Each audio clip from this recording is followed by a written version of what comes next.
Mais j'ai pas le support. Ils vendent des filtres, ils mettent pas le support. Normal, c'est normal. Bon, c'est pas grave. Je trouve ça excellent. Ça, c'est le genre d'idée, le truc à la MacGyver que j'adore, moi. Voilà. Ah, ça, je le laisse, hein. Je change pas, ça. Ça fait partie du bateau, ça. Ah merde, j'aurais dû mettre le scotch. Bon, couillon. Quand on est couillon, hein. On est couillon.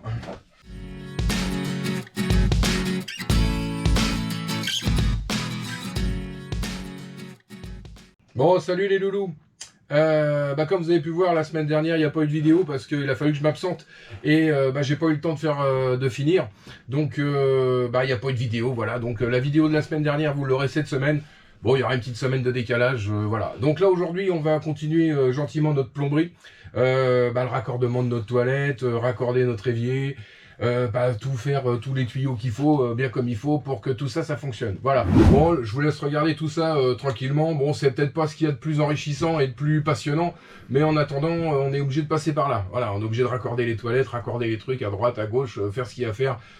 Comme l'électricité, il n'y a rien de passionnant, mais c'est tellement bien quand on allume un bouton et que ça marche. Bon, là, c'est un petit peu pareil. Bon, allez, je vous laisse regarder tout ça. Allez, à plus tard. Ciao.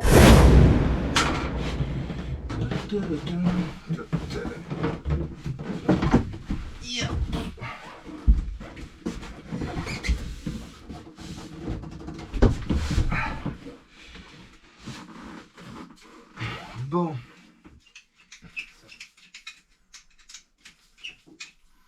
Là. Voilà. Je vais mettre un bout de scotch là-dessus pour pas qu'on se blesse. Voilà. Et puis ça, on va le raccorder là-dessus. Comme ça, ça me fera ma coupure pour mes toilettes ici, là. Donc ça, ça s'en va par là. Hein. C'est ce qui rentre dans la fosse. Voilà, dans la réserve. Donc on va le couper à la bonne taille et puis on va essayer de l'emmancher. Alors là par contre c'est du gros, hein. Je crois que c'est du 32 ou 38, un truc comme ça. Pour l'emmancher dedans, faut du biceps là. Hein. Déjà le 25, c'est pas toujours évident. Hein. Mais bon, allez, je mets un bout de scotch pour pas m'arracher les paluches là-dessus. Dans un sens, dans l'autre, tac tac tac. Et maintenant on enfonce ça là-dedans du mieux qu'on peut.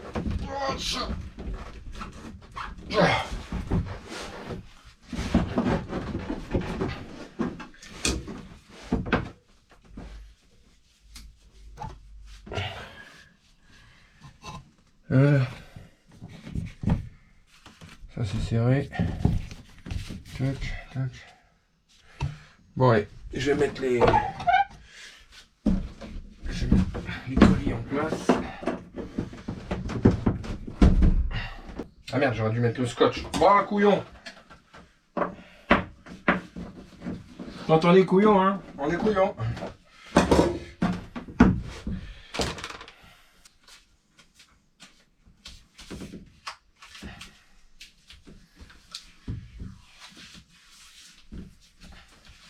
Comme ça au moins, on ne se blesse pas sur les colliers. C'est pas forcément ce qu'il y a de plus esthétique, mais en attendant, par sécurité.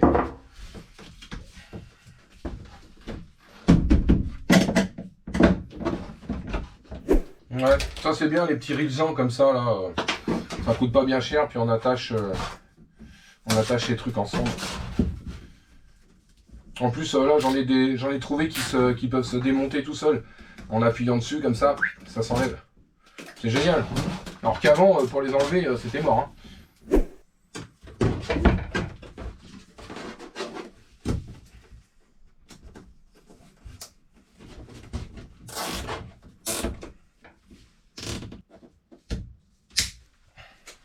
Voilà, comme ça mes tuyaux sont tous attachés ensemble. Voilà, sans serrer trop fort, hein. Voilà, faut que ça soit maintenu, c'est tout. Là, je vais en mettre un ici pour que celui-là soit bien tenu comme il faut. Avec l'autre, ça ne bouge pas. Et puis, dans le temps, vous avez vu, là, c'est marrant, ça.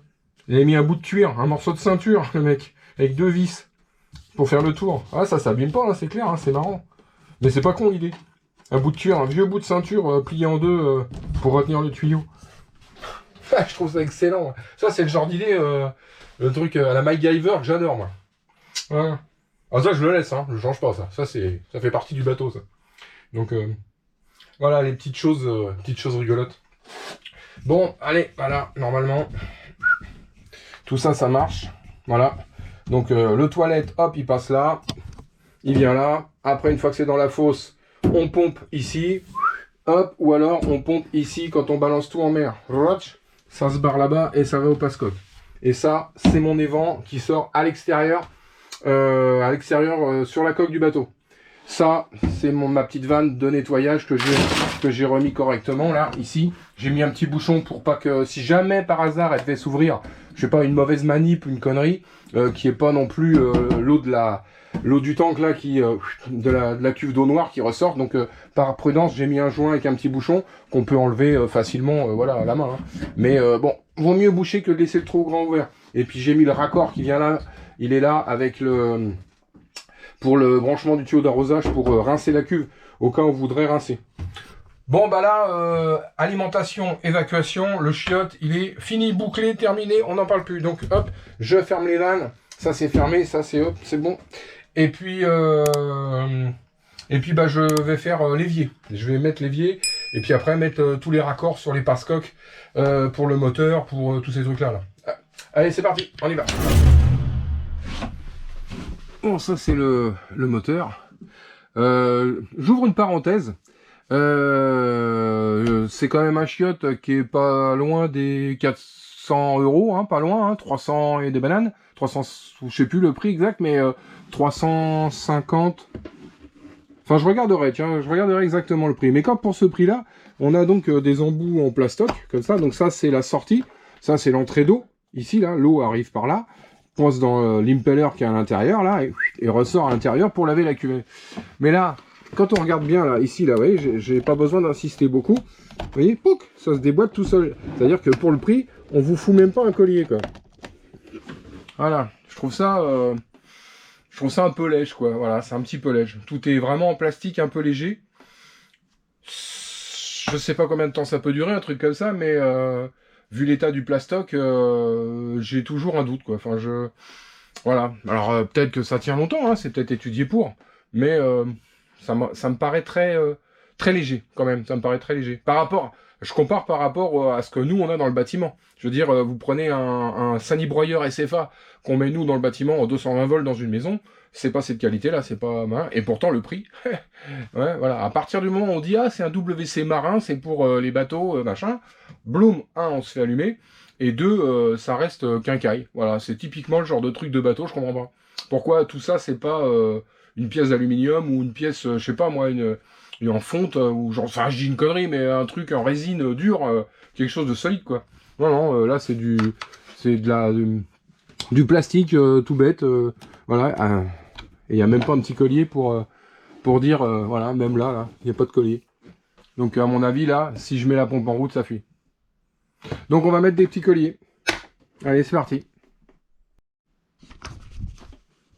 Bon, ça va. C'était mon petit coup de gueule du jour. Bon, voilà. Mais bon, quand même. Quand on voit le prix qu'on met, enfin bon. Allez. Là, pour fixer mes tuyaux comme ça, par exemple, alors il y en a qui mettent des colliers. Moi, je mets souvent comme ça des risants avec des systèmes. C'est des trucs pour les électriciens, ça. Donc, on passe le risant à l'intérieur. Alors là, j'ai que des grands, hein. Donc hop, voilà, on passe dedans. Et puis après, on vient serrer le tuyau autour. Ça permet de le découper. Ça permet d'avoir toutes les tailles qu'on veut, parce que ça soit un petit tuyau ou un gros tuyau, bah il y a un seul système de fixation, et le risant il fait le reste, quoi. Donc c'est pareil. Bon, je suis d'accord, c'est pas forcément très esthétique, mais c'est très pratique parce que on coupe, on l'enlève, on remet un risant, paf, on change de tuyau, voilà. Enfin c'est bien, hein. Une vis dans le bois ou dans le métal, comme on veut. Là, le système de trucs électriques, là, on trouve ça dans tous les supermarchés, hein. Donc là, je vais l'attacher directement comme ça dessus. Voilà, hop, je vais foutre mon risant et puis comme ça, j'ai un tuyau qui tient, enfin qui est maintenu.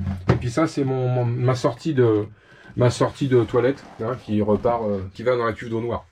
Voilà, donc voilà, c'est pour vous faire voir. Ça c'est pratique parce qu'on peut attacher du câble électrique, on peut attacher des tuyaux, on peut voilà, enfin faire multiples trucs. J'ai même attaché là-dessus parce que c'est facile de mise en place, quoi. C'est déjà tout prêt, des petits crochets, des filets. Pour accrocher des filets, par exemple, ça tient très très bien. Comme ça, là, bon, ça marche. Après, il faut avoir l'idée du truc, quoi. Voilà. Bon, à partir du moment où on en a sous la main, bah, on l'utilise, quoi. C'est comme tout. Hein. Voilà. Bon, bah allez, j'accroche ça.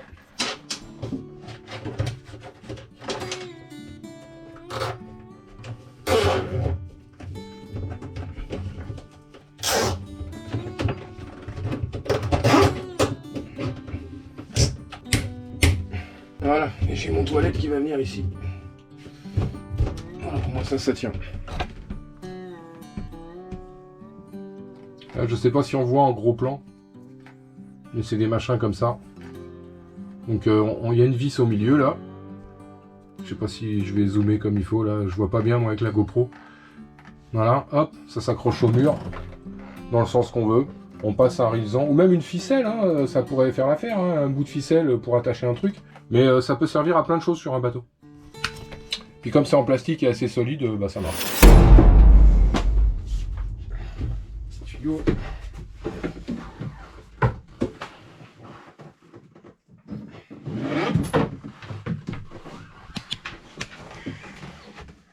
Voilà, faut que je trouve le bon truc maintenant pour mettre des colliers comme j'ai mis pour les WC, pour que le tuyau se tienne bien et que voilà, là j'ai mis un coude direct en laiton, le plus court possible pour pas que ça me gêne ici en hauteur. Comme ça, je me laisse de la place pour ranger des affaires. Et le tuyau, je vais essayer de l'emmener le plus loin possible. Là j'ai de la longueur, donc je m'en fous, c'est que l'évier. Donc si j'ai de la longueur, bah si un jour faut le couper, bah ça me donnera de la longueur pour en rab, quoi, tant mieux. Et là, il va arriver là. Il va falloir qu'on le torde et qu'on le mette comme ça là. Ok, non mais c'est tout bon, c'est tout bon, c'est tout bon. De toute façon, par gravité, l'évier est plus haut, donc forcément que ça va tomber. Mais ok, je vais déjà mettre les premiers colliers alors.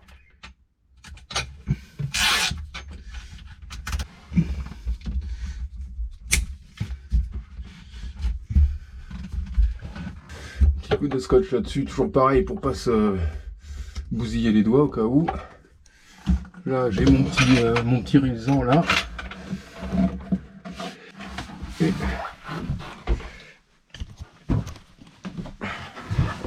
maintenant, il faut que je raccorde ça là-dessus. Allez, c'est parti mon gars. Je peux encore. Allez, on y va.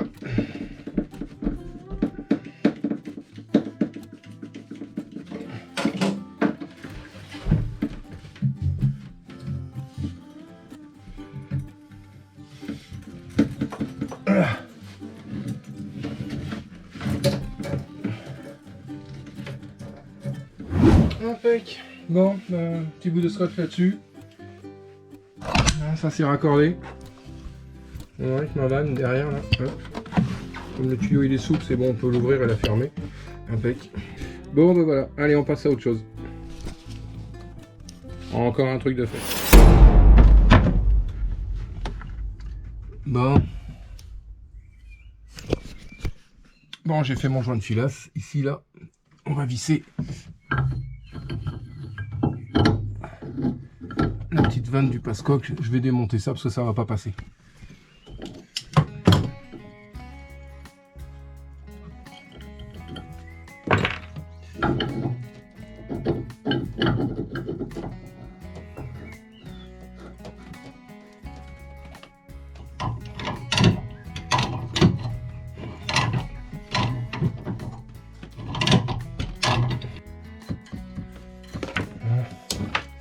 Tac.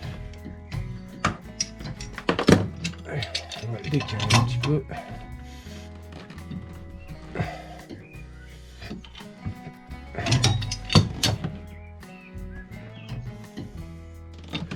Voilà. Là mon eau de mer, le filtre qui va venir comme ça. Là. On va venir ici là à peu près et on va repartir directement en dessous. Bon, mais j'ai pas le support. Ils vendent des filtres, ils mettent pas le support. Normal, c'est normal.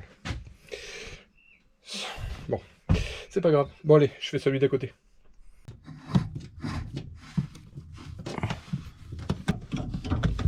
Il y a le moteur qui me gêne. Bon, il n'y a plus qu'à visser la vanne.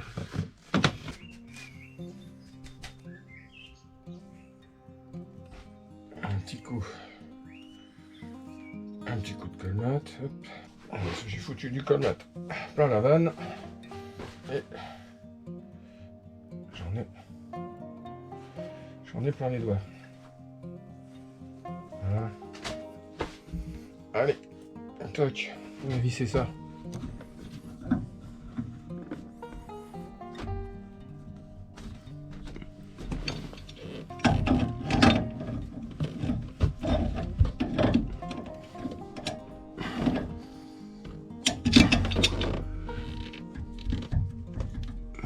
Là. Voilà. Ça, c'est une évacuation pour mes pompes de cale. Et ça, c'est mon eau de mer pour l'évier et WC et la douche extérieure. Donc là, je suis passé de 2 pouces 50-60, 50-60 en 20-27 et en 1 pouce 26-34. Voilà, pour l'évacuation, c'est très bien. Et il me reste encore à l'arrière là-bas des évacuations possibles. Et de l'autre côté, pareil. Voilà. Bon, ça c'est fait. Il me reste plus que celui-là à faire. Celui de gauche, c'est le pompage moteur, donc je le ferai pas.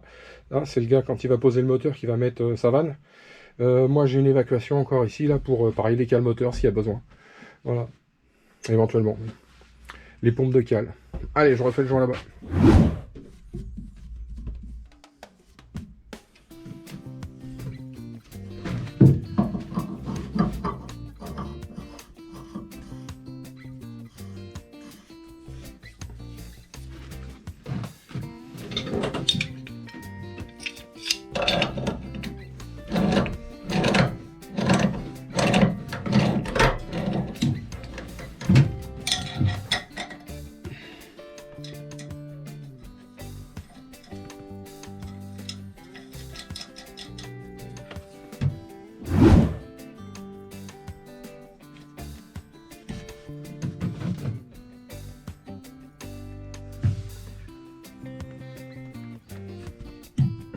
Toc.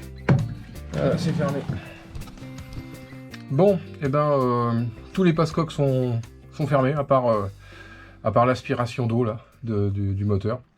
Donc là, je vais attendre que le gars il vienne poser. Ça commence à être un petit peu long d'ailleurs. Donc,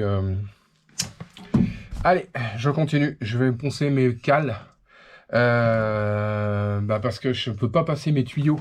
Je peux pas passer mes tuyaux d'eau ni l'électricité dans les cales. Ici, là, dans toutes ces parties-là. Tant que c'est pas peint, hein, quelque part, faut que je mette un coup de peinture avant de passer les tuyaux. Si je mets les tuyaux que je peins après, je vais foutre de la peinture plein les tuyaux, c'est ridicule. Donc, je vais nettoyer tout ça, et puis voilà. Voilà, petit moteur qui est toujours là-bas, en attente. La petite cuisine. Et c'est toujours autant le foutoir.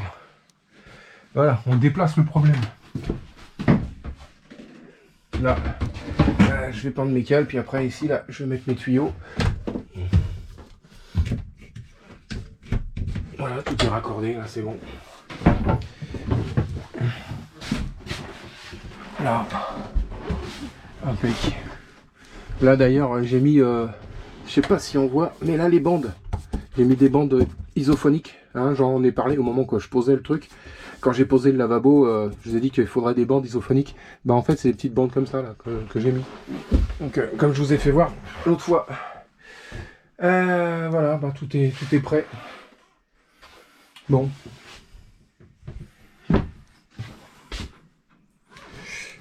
Donc là maintenant c'est le moteur qui me retarde là. Si le moteur était posé, je pourrais faire ma descente et tout ça là. Mais là je vais prendre mes cales en attendant. Mais j'en ai pas pour 20 ans non plus. Hein. Donc je vais prendre les cales et puis je vais peut-être commencer le plancher. Gentiment, passer des câbles électriques, quelques trucs. Mais ça me pénalise un petit peu là. Faut que j'arrive à ce que ce moteur il soit posé définitivement. Là c'est plus problématique. Bon allez, on va voir ça la semaine prochaine quand j'aurai le gars au téléphone. Allez, je continue.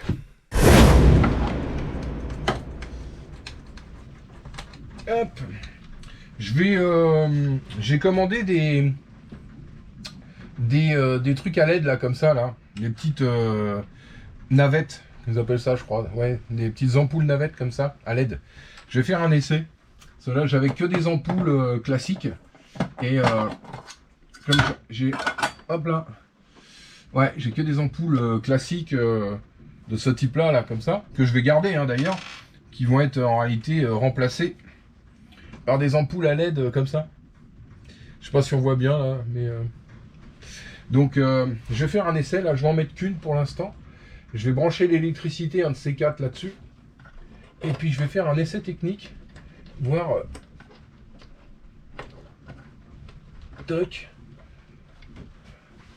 Je vais en mettre, je vais mettre deux éclairages à LED de ce côté-là et deux éclairages classiques de l'autre côté pour voir la différence entre ça et ça. Par contre, il y a une grosse différence de consommation. Ça consomme que dalle. En watts, c'est vraiment ridicule. Je crois que c'est 6 fois moins. Un truc comme ça. Faudrait que je regarde exactement sur le papier là. Mais je crois que c'est 6 fois moins énergivore que ce genre de petits trucs. Bah, l'avantage c'est que ça fait pas chauffer les câbles déjà, parce qu'il y a beaucoup moins d'électricité qui passe dedans. Donc c'est un risque d'incendie en moins déjà, au moins pour ces trucs là. Parce que mine de rien, deux machins comme ça qui chauffent pendant un petit moment, si le câble n'est pas adapté, ça peut foutre le feu. Hein. Moi j'ai vu des systèmes où le câble était impossible de le prendre à la main, il était bouillant quoi, prêt à cramer quoi. Donc sur du 12 volts, hein, sur du 12 volts, je ne parle pas sur le 220, sur le 220 c'est encore une autre histoire. Donc je vais faire l'essai, je vais voir ce que ça donne. Là je vais le remettre comme ça, mais je vais tout changer, je vais tout mettre en LED, même les feux de mât, tout ça je vais tout mettre en LED, pour une question de consommation. Les trucs de bateau, c'est toujours d'une simplicité déconcertante. Comment on va pouvoir faire un truc qui marche, pas forcément toujours bien. Bon. On va changer tout ça. Hein, celui qui a inventé les LED, hein, il est pas con, hein, vous le dites.